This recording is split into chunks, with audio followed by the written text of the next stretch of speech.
You know you're having a bad interview when three little words from your host make you start stuttering like a broken GPS trying to recalculate.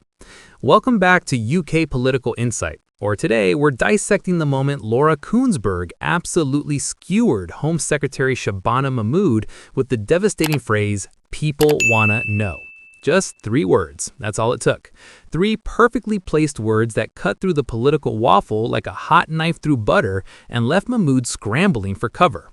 When a seasoned politician gets rattled by such a simple observation, you know something's gone very wrong with their preparation or their policy, or quite possibly both. Let's break down exactly what happened and why it matters. So here's the setup. Shabana Mahmood appeared on Sunday with Laura Kuenssberg to discuss the government's new strategy for halving violence against women and girls within a decade. That's an admirable goal. Nobody's going to argue against wanting to reduce violence. But the devil's in the details. And as we're about to see, when Laura started probing for those details, Mahmood's carefully prepared responses started falling apart faster than a sandcastle at high tide. This is what happens when you come on national television with a strategy that's heavy on aspiration, but light on actual concrete measures. Laura asked what seemed like a perfectly reasonable question. She noted that one of the things the government is talking about is changing the culture and stopping young men and boys becoming offenders in the first place. Fair enough. Then she pointed out that lots of schools already teach kids about safety and consent. Again, factually accurate. So her question was simple and direct. What's actually going to change? What's going to be different? If schools already teach this stuff, what's your strategy adding that isn't already happening? It's the kind of question that any competent politician should be able to answer in their sleep. Mahmood could not. Her response was pure political evasion. She tried to say, well, I won't get ahead of future announcements in the next few days on the prevention side of the strategy. Let's translate that from politician speak to English. What she's really saying is, I don't want to tell you the details because either we haven't figured them out yet, or they're so underwhelming that I'd rather not say. Getting ahead of future announcements is code for, I'm not prepared to answer this question. But here's the thing, you're the Home Secretary. You're on national television. You're launching a strategy and you can't explain what's actually in it? That's not caution, that's incompetence. And that's when Laura dropped the hammer. She cut Mahmood off mid-waffle with those three perfect words. You've come here this morning to tell us about your whole strategy, so people want to know. The beauty of this intervention is its simplicity. Laura isn't being aggressive. She's not shouting or interrupting rudely. She's just stating facts. You came here to discuss your strategy. People want to know what it involves. Therefore, explain it. It's basic logic, but it completely dismantled Mahmood's attempt to dodge the question.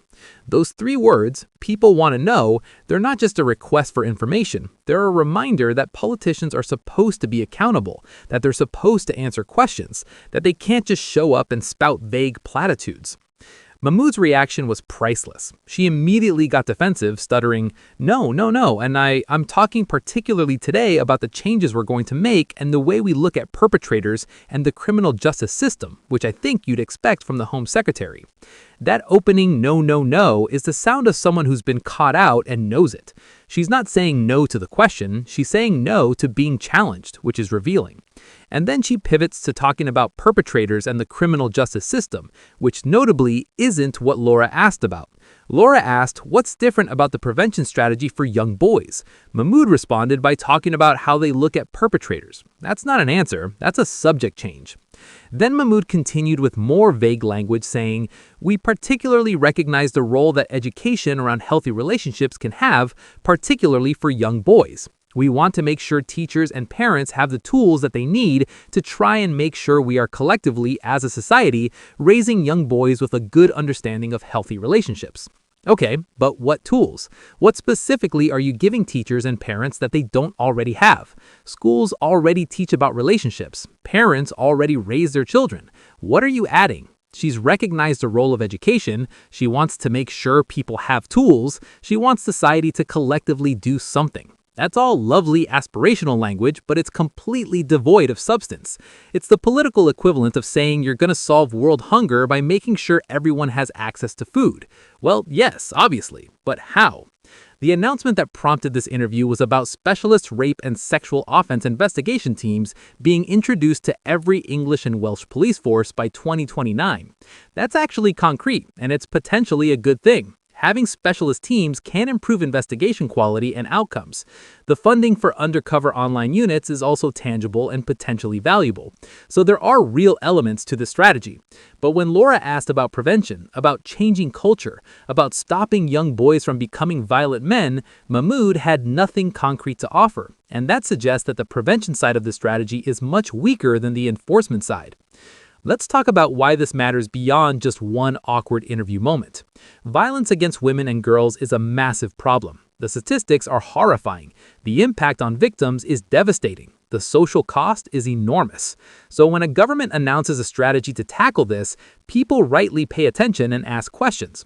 But if that strategy is heavy on enforcement, locking people up after they've committed crimes, and light on prevention, actually stopping the crimes from happening in the first place, then it's not addressing the root causes. It's treating symptoms rather than a disease. Prevention is harder than enforcement. Arresting someone who's committed a crime is straightforward. You investigate, gather evidence, prosecute. But preventing someone from becoming a criminal in the first place, that requires understanding complex social factors, changing attitudes and behaviors, intervening early in people's development. It's messy and difficult, and the results aren't immediately visible. Politicians love enforcement because it's tangible. You can point to arrests and convictions and sound tough on crime. But prevention doesn't give you those easy wins. You can't point to crimes that didn't happen and take credit for them. But prevention is ultimately more important because it means fewer victims in the first place. So when Laura asked what's actually going to be different about prevention and Mahmood couldn't give a clear answer, that's a massive red flag. It suggests the government hasn't actually figured out the prevention side. They've got the enforcement bit sorted because those are easier. Specialist teams, funding for investigations, that's all good. But changing culture, stopping young boys from becoming violent men, that's where the real challenge lies. And based on this interview, that's where the strategy is weakest. The three-word intervention from Laura was so effective because it cut through all the political training that tells ministers to stay on message and not get drawn into details they haven't cleared with the comms team. Mahmood was trying to do what politicians always do, control the narrative, only reveal what you want to reveal when you want to reveal it. But Laura's reminder that people want to know, that the public deserves answers, that you can't just show up and dodge questions, it put Mahmood in an impossible position. Either answer the question and reveal that your strategy is thin on details, or refuse to answer and look evasive and unprepared. She tried to split the difference and ended up looking both evasive and unprepared. The stuttering response is what really sealed it. Confident politicians who know their brief can handle tough questions smoothly. They might pivot or deflect, but they do it smoothly without losing composure. Mahmood's no, and I'm talking particularly today about the changes we're going to make and the way we look at perpetrators and the criminal justice system, which I think you'd expect from the Home Secretary, suggests someone who's been knocked off balance and is scrambling to regain their footing. It's the verbal equivalent of stumbling over your own feet. And on television, that kind of thing is devastating because it broadcasts weakness and uncertainty to millions of viewers. Compare this to how experienced ministers handle tough questions. They acknowledge the question, they might say something like, "That's a really important point, and let me explain how we're approaching it." And then they give a substantive response that might include some pivoting, but at least addresses the core concern.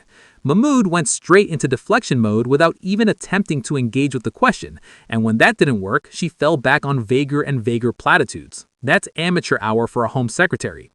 The point about schools already teaching about safety and consent is crucial because it exposes the potential emptiness of the strategy. If the main prevention measure is education and schools already do education, then what's new? Unless you're radically changing curriculum, providing significant new resources, introducing new approaches that have evidence behind them, you're not actually doing anything different. You're just repackaging what already exists and calling it a strategy, and voters can smell that from a mile away. The healthy relationships education angle is interesting because it's been a controversial topic. Some parents and groups have raised concerns about age-appropriate content and who decides what healthy relationships look like. The government needs to navigate those concerns while still delivering effective education. But Mahmood didn't address any of that complexity. She just said they want to make sure teachers and parents have tools. What tools? How will concerns be addressed? How do you balance different cultural and religious perspectives on relationships? None of that was explored because she was too busy trying to avoid answering the original question. The collectively as a society line is classic political waffle. Whenever you hear a politician say we need to do something collectively as a society, that usually means they don't have a concrete plan and they're hoping the problem will solve itself through general social change. It's passing the buck to everyone and no one simultaneously. Yes, obviously, society has a role in raising children and shaping values, but the government is supposed to have specific policies and programs, not just appeals to collective action. That's their job. That's why we elect them and pay them. The timeline to 2029 for the specialist teams is worth noting. That's 5 years away. So if you're a victim now or in the next few years, these specialist teams won't exist yet. The undercover online units are good, assuming they're properly funded and staffed, but again, these are enforcement measures for after crimes have occurred. The prevention strategy that would stop crimes happening at all remains frustratingly vague based on this interview. Laura Kuenssberg has